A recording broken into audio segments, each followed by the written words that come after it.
everybody, welcome to Diamond Secrets Revealed, how to use a jewelry loop and be a pro. My name is Jennifer Wyszynski. I am a GIA gemologist, jewelry designer, and appraiser, and I love to talk and teach about all the different gemstones, especially diamond. So today you're going to learn how to use a jeweler's loop the proper way. You're going to learn some tricks and learn the mistakes to look out for so you can look and be a pro at using a jeweler's loop. So why is it so important to be able to use a jewelry loop?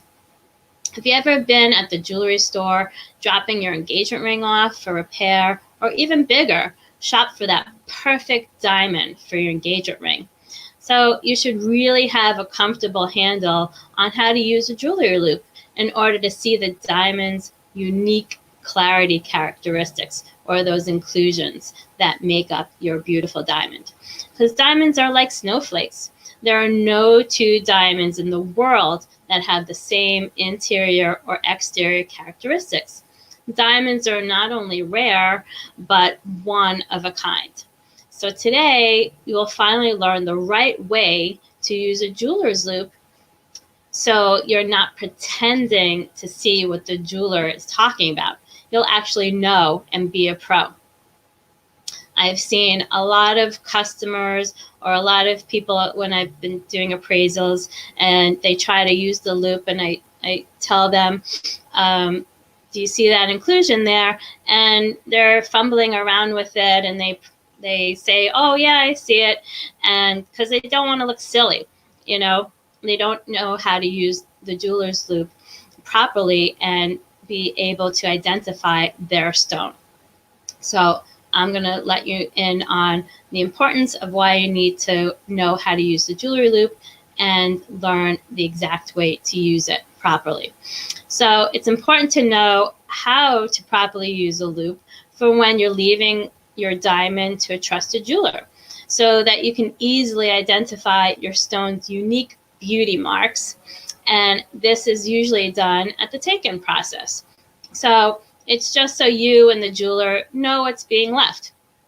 Another unique identifier would be if your diamond is certified by a gemological lab like GIA. So there may be a laser inscription on the girdle of the diamond for that particular stone. And that's a little bit more for a skilled loop user, because sometimes you need to use the light to reflect, and it's very, very tiny on the girdle. And it also depends how it's set, because the inscription can be underneath a prong, or if it's bezel set and the metal is all the way around, you can't see the girdle anyway. But if it does have that inscription and you can see it, that's the easiest way to identify your stone, easiest and fastest. So another more important reason to learn how to use a loop like a pro is to actually see what you're buying when choosing a diamond for an engagement ring or anniversary gift, or for any other reason. You know, you want to pick something that's beautiful and right for you. So one of the most important things you need to do before using the loop, and this is a common mistake, is to make sure your diamond is clean. So you don't want to be looking through the loop and seeing dirt or dust or even oils from your fingers or hand lotion. So about a week and a half ago, I did a live on how to clean your diamonds at home. So I hope most of you caught it. So if you didn't, you can catch it on a replay, or I can send it to you, no problem. But if you have a jewelry cleaner that you bought, you can either use that, or like I mentioned in the live, you can just use a small saucepan, fill it with water, and use liquid dishwashing soap. Put a few drops in it. Let it boil for about 3 to 5 minutes. And make sure to put it on either a paper clip that's curved like a fish hook, or a little bit strainer, because you don't want it to touch the metal of your pot. Take it out, put it on a towel. You really want to scrub by the prongs or the bottom of your stone to get all that dirt and debris loose and off your stone.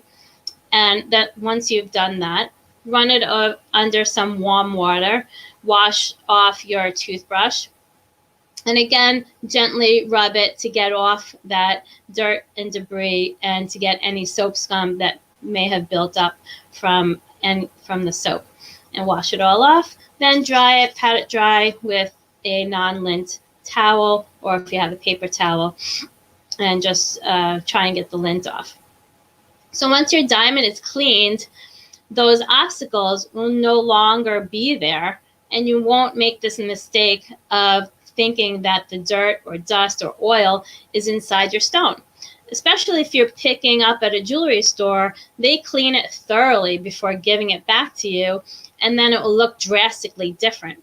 And you may think it's a different stone. You may never have seen it like so sparkly and so clean, right?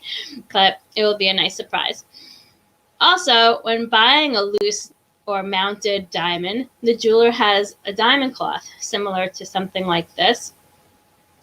And they use it to clean or wipe the dust and debris off of either the loose stones or the mounted stones. So you want to make sure that they do clean it before you look at it. When I was a GIA instructor and I used to teach diamond grading, and the students would plot the inclusions that were inside of the stone by either using a loupe or using the microscope. Sometimes I hear all of this dotting with the pen, all of this repeated dotting, and I'm like, what are you doing? And they're like, we're plotting the stone. And what happened was they forgot to clean the stone before they started plotting, and when I looked at it, they were actually plotting the dust. And I said, you really have to clean your stone this way that you're plotting the correct things. So you don't want to be doing Morse code while you're, plotting inclusions that aren't there. So now that you have a clean stone, it'll be so much easier to see anything that's inside the stone that you want to be looking at. And this is especially key when you're buying a loose diamond.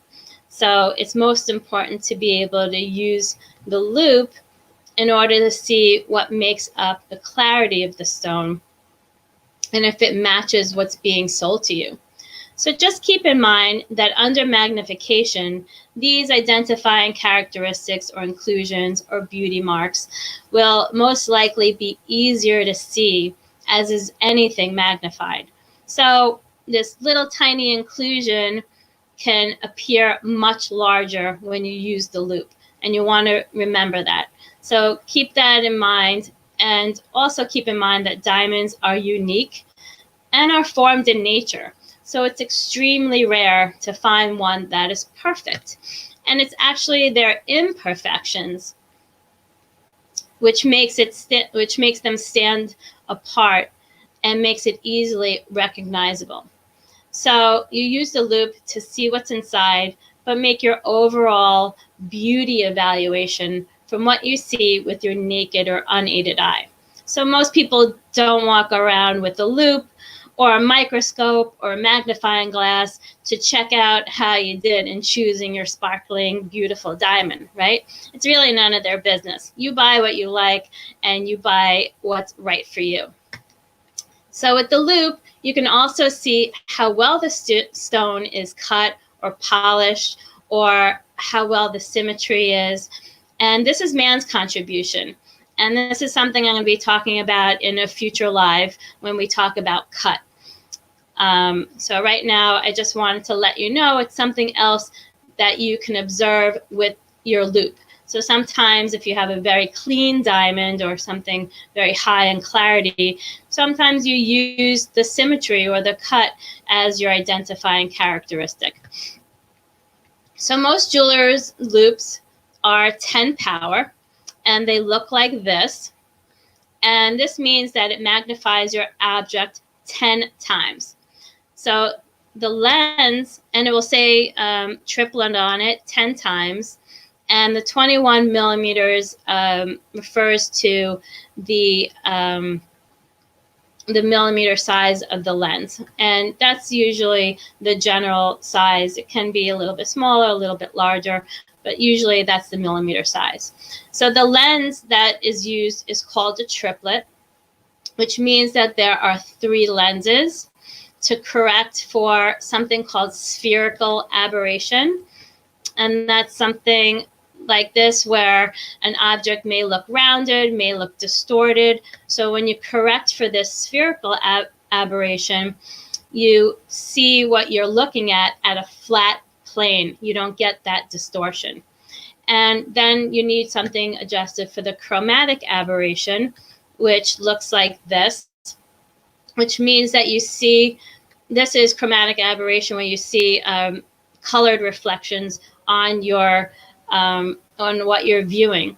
So if it corrects for it, then you won't see those prismatic reflections, and you'll see the proper color that you want to be seeing. You won't have any of those rainbow colors distracting you from seeing what's inside your stone. So with a 10 power loupe, the depth of field, which means the amount of space your object becomes clear or in focus, it's a little bit longer than a 20 power or 30 power loupe. So once you go higher in power, you have to hold the diamond very close to the loupe to get anything in focus. And with a large stone, you won't be able to see the whole stone at once. You'll have to look at like each little part, and you won't get that whole view. So let's get down to it and learn how to properly use a jeweler's loupe. So the number one important thing is to keep both eyes open. Okay, so you don't want to close one eye because you don't want to strain your eyes or see spots. You want to be able to see clearly.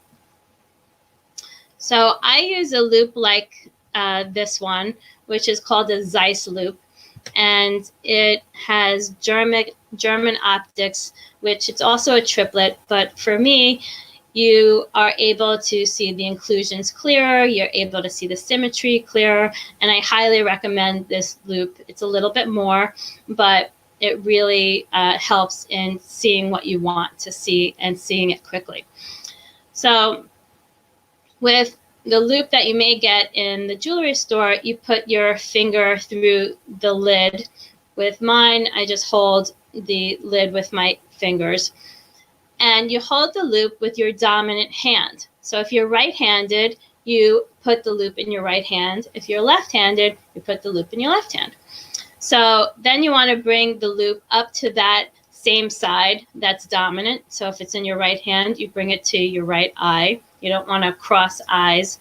That would look, you won't be able to see anything that way. And then what you do is you rest your knuckle, which is about an inch, onto your cheekbone. So you do that to stabilize your hand so you're not shaking back and forth. So you put your knuckle on your cheekbone or on your cheek, wherever it's comfortable for you. And then I'll use my ring. Then with the opposite hand, you bring your object, your diamond ring or your loose diamond, and you bring it in front of the lens. And it will be about an inch away. So your thumb is about an inch, and then your object will be about an inch away. And you want to kind of rest it on your fingers to also stabilize that. And you bring it to where everything seems clear or looks clear to you. And the trick to seeing the inclusions is to rock and tilt it, especially if you have light on it. This way you can catch the light on any inclusions. So you move it back and forth, because certain inclusions, you won't be able to see it straight on. So if you tilt it a little bit, you may be able to see it better that way. And also you want to move your object around to be able to see it everything more clearly. So put your knuckle on your cheekbone, hold it, and then hold your object about an inch away and rock and tilt it so you see everything in view. Now, an extra bonus tip, and this is from many years of helping people use the loupe, is that if you are holding your diamond with tweezers, so like this, and you're looking at it through the loupe, you may see metal reflections. So this is actually from the tweezer. So you want to make sure that it's metal reflections and not inclusions that are inside your diamond. So if you rock and tilt the stone and the reflections disappear, then they're not an inclusion. And the way to hold tweezers with holding the loupe is, again, you put your knuckle against your cheek, and then in between your pointer finger and your middle finger, you rest the tweezers, because that's about an inch away also.